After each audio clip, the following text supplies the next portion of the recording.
Hello learners. तो polity series में हम देख रहे थे हिस्टोरिकल अंडरपिनिंग्स के बारे में, राइट? हिस्टोरिकल बैकग्राउंड्स के बारे में, हिस्ट्री में क्या क्या इवेंट्स वगैरह हुए, है ना? पॉलिटिकल इवेंट्स वगैरह हुए, उसके बारे में हम देख रहे थे। और जिसमें कि हमने देखा था रेगुलेटिंग एक्ट्स के बारे में, है ना? रेगुलेटिंग एक्ट 1773 के बारे में हम लोगों ने डिस्कस किया था, राइट? तो अब उसी उसी सीरीज को हम आगे बढ़ाते हैं और देखते हैं अमेंडिंग एक्ट के बारे में, राइट? अमेंडिंग एक्ट के बारे में देखते हैं। अ, तो अमेंडिंग एक्ट को और किस नाम से कहा गया? इसको सेटलमेंट एक्ट के नाम से भी जाना जाता है, राइट? और ये कौन सा ईयर में हुआ? ये हुआ 1781, राइट? तो रेगुलेटिंग एक्ट हुआ 1773, राइट? और अमेंडिंग एक्ट और एक्ट ऑफ सेटलमेंट जो कि हुआ 1781 ईयर में हुआ, राइट? इसमें क्या कहा गया? इसमें इसमें क्या क्या प्रोविजंस वगैरह ऐड किए गए, राइट? उसको देखते हैं। तो the problem arose with the Supreme Court. Supreme Court के साथ में प्रॉब्लम्स कैसे अरोज हुआ? As the Supreme Court had the control over the company. मतलब सुप्रीम कोर्ट का जब स्टैब्लिशमेंट हुआ था फोर्ट विलियम कैलकाटा में इन द ईयर 1774, राइट? तो उस वक्त क्या होता था, सुप्रीम कोर्ट जो है वो कंपनी को कंट्रोल करते थे, है ना? कंट्रोल कंपनी के officers as well as governor general in council को वो कंट्रोल करते थे, right? So the settlement act 1781 need to be passed. मतलब जितने भी प्रकार के इश्यूज वगैरह जो अरोज हुए, है ना, सुप्रीम कोर्ट के दखल अंदाजी के चलते, तो उसको उस चीजों को उन सब इश्यूज को डील करने के लिए एक्ट ऑफ सेटलमेंट लाया गया इन द ईयर 1781, राइट? और इसमें इस एक्ट ऑफ सेटलमेंट में क्या क्या फर्दर डील हुआ? It limited the control of Supreme Court. Supreme Court के जो ज्यूरिसडिक्शन है उसको लिमिट किया गया एक्ट ऑफ सेटलमेंट में, राइट? ये आपको याद रखना है कि रेगुलेटिंग एक्ट 1773 में जो ड्रॉबैक्स थे, राइट, उसके चलते जो ड्रॉबैक्स वगैरह जो थे, कुछ लूप होल्स, कुछ इश्यूज वगैरह जो अराइज हुए थे, उस चीज को काउंटर करने के लिए, उस चीज को एड्रेस करने के लिए एक्ट ऑफ सेटलमेंट बनाया गया इन द ईयर 1781, है ना? और उस एक्ट ऑफ सेटलमेंट में क्या कहा गया, क्या क्या क्या क्या क्या नए प्रोविजंस ऐड किए गए? It controlled the jurisdiction of Supreme court. ये आपको याद रखना है। सुप्रीम कोर्ट के एरियाज को कंट्रोल करने के लिए एक्ट ऑफ सेटलमेंट 1781 लाया गया, राइट? याद रहेगा। तो आगे देखते हैं। इन टूडेज कॉन्टेक्स्ट, आज के कॉन्टेक्स्ट में ये आर्टिकल 50 को डिनोट करता है। कैसे? Separation of judiciary from the executive. आप देख रहे हो ना कि उस समय एक्ट ऑफ सेटलमेंट या फिर अमेंडिंग एक्ट के जरिए क्या हुआ था कि सुप्रीम कोर्ट को एग्जीक्यूटिव से अलग किया गया। सुप्रीम कोर्ट के ज्यूरिसडिक्शंस को एग्जीक्यूटिव से अलग किया गया, राइट? और आज के डेट में अगर हम देखेंगे तो आर्टिकल 50 जो है वो सेम चीजें कहते हैं। क्या?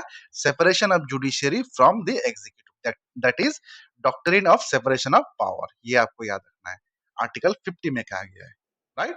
तो आर्टिकल 50 में जो सेपरेशन ऑफ पावर, जो doctrine of separation of power जो मेंशन किया गया है, वो उस वक्त हिस्टोरिकल बैकग्राउंड में अगर हम देखेंगे तो एक्ट ऑफ सेटलमेंट के द्वारा किया गया था इन द ईयर 1781 के द्वारा। जिसमें क्या किया गया था? It controlled the jurisdiction of Supreme Court, right? याद रहेगा। आगे देखते हैं। So this is the connection between historical events with today's provisions. This is the reason why we study the historical events. History में क्या क्या इवेंट्स वगैरह हुए वो हम क्यों पढ़ रहे हैं? This is the reason. आप कनेक्शन बिठा पा रहे हो ना, राइट? तो this was all about amending act 1781, और जिसको कि हम क्या किस नाम से जानते हैं? एक्ट ऑफ सेटलमेंट के नाम से जानते हैं, राइट? बस आपको इसमें इस एक्ट में क्या याद रखना है कि अमेंडिंग एक्ट के जरिए सुप्रीम कोर्ट के जो दखल अंदाजी थी एग्जीक्यूटिव्स के ऊपर, उसको कंट्रोल किया गया, राइट? अब नेक्स्ट देखते हैं। नेक्स्ट है पिट्स इंडिया एक्ट 1784। अब आप एक ये क्रोनोलॉजी देख रहे हो कि रेगुलेटिंग एक्ट 1773 हुआ, उसमें कुछ ड्रॉबैक्स थे, उसको काउंटर करने के लिए, उसको एड्रेस करने के लिए सेटलमेंट एक्ट या अमेंडिंग एक्ट 1781 लाया गया। अब उसको उसमें भी अगर कुछ चीजें कुछ रेक्टिफाई करना है या क्या करना है, जिसके कारण से 1784 में पिट्स इंडिया एक्ट लाया गया, राइट। इसको देखते हैं डिटेलिंग में। Being an early visitor in India in the year 1600, East India Company did not cooperate with the British government's policies of making regulating act in 1773 and so on to control East India Company। मतलब east India company जो 1608 में जो India में आई थी, है ना, तो उसमें क्या हुआ कि वो अर्ली विजिटर थी ईस्ट इंडिया कंपनी, राइट। और उसमें ईस्ट इंडिया कंपनी के जितने भी इलीगल एक्टिविटीज, जितने भी करप्शन हुए, जितने भी ड्रॉबैक्स वगैरह जो हुए, उस चीज को काउंटर करने के लिए ब्रिटिश गवर्नमेंट ने इंग्लैंड में क्या किए, उन्होंने उन्होंने वहां पे रेगुलेटिंग एक्ट पास किए इन ईयर 1773। बट लेकिन क्या हुआ कि ईस्ट इंडिया कंपनी ने उसको मानने से इनकार करने लगे, राइट। उन उन रेगुलेटिंग एक्ट्स के प्रोविजंस को मानने से इनकार करने के लिए, right. Therefore, regulating acts 1773 was not that successful। मतलब जिस पर्पस से इस एक्ट को बनाया गया, रेगुलेटिंग एक्ट को, वो उतने सक्सेसफुल नहीं रहे। क्यों? क्योंकि ईस्ट इंडिया कंपनी ने कोऑपरेट नहीं किया, right.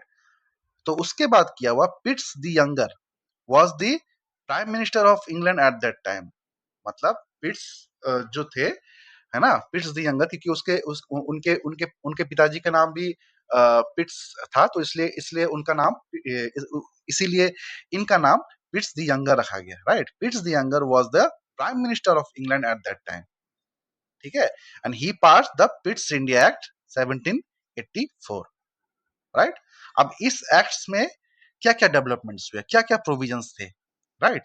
This act used the term British position, ये आपको याद रखना है, British position for the first time. British position for the first time, इस वर्ड को यूज किया गया किस एक्ट के माध्यम से, किस एक्ट के द्वारा? पिट्स इंडिया एक्ट 1784 के द्वारा, राइट। अब ब्रिटिश पोजीशन का मतलब क्या है? इसका मतलब है the territories of East India Company are now under the authority of British government. ये आपको याद रखना, यहां पे हो गया खेल, यहां पे खेल गए, ब्रिटिश गवर्नमेंट ने खेला, राइट। उन्होंने क्या टर्म यूज किया? पिट्स इंडिया एक्ट 1784 के जरिए ब्रिटिश पोजीशन को का वर्ड यूज किया। इसका मतलब ये है कि जितने भी ईस्ट इंडिया कंपनी द्वारा स्थापित जितने भी टेरिटरीज थे इंडिया में, है ना, तो वो अब क्या हो गए? वो अब हो गए ब्रिटिश गवर्नमेंट की अथॉरिटी के अंदर आ गए, राइट। इस प्रकार से उन्होंने पिट्स इंडिया एक्ट के माध्यम से बनाया, right. पिट्स India Act 1784 also splitted the power of east India company by creating double government. ये भी आपको याद रखना है। तो आपको क्या याद रखना है कि ब्रिटिश पोजीशन वर्ड यूज किया गया और डबल गवर्नमेंट बनाया गया है। मतलब ईस्ट इंडिया कंपनी के जो पावर थे उसको स्प्लिट किया गया।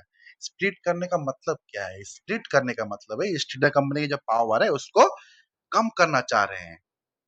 मतलब ईस्ट इंडिया कंपनी में का जो जो उनका जो मोनोपोली था, वो उस चीज को काउंटर करना चाह रहे हैं, है ना। उनका जो एक एक छत्र जो उनका आधिपत्य था, उस पे ब्रिटिश गवर्नमेंट अपना कंट्रोल करना चाह रहे थे, जिसकी वजह से उन्होंने ईस्ट इंडिया कंपनी के पावर को स्प्लिट किया। कैसे? डबल गवर्नमेंट बना के। ये आपको याद रखना है।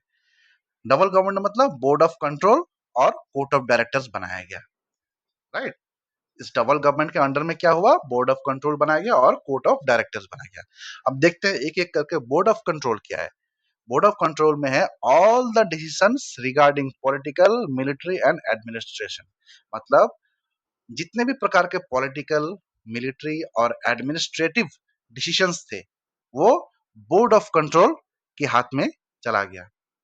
मतलब पॉलिटिकल, मिलिट्री एंड एडमिनिस्ट्रेटिव जो डिसीजंस थे वो बोर्ड ऑफ कंट्रोल लेते थे, और जितने भी प्रकार के जो कमर्शियल डिसीजंस थे वो कौन लेते थे? कोर्ट ऑफ डायरेक्टर्स लेते थे, राइट। आपको ये याद रखना है।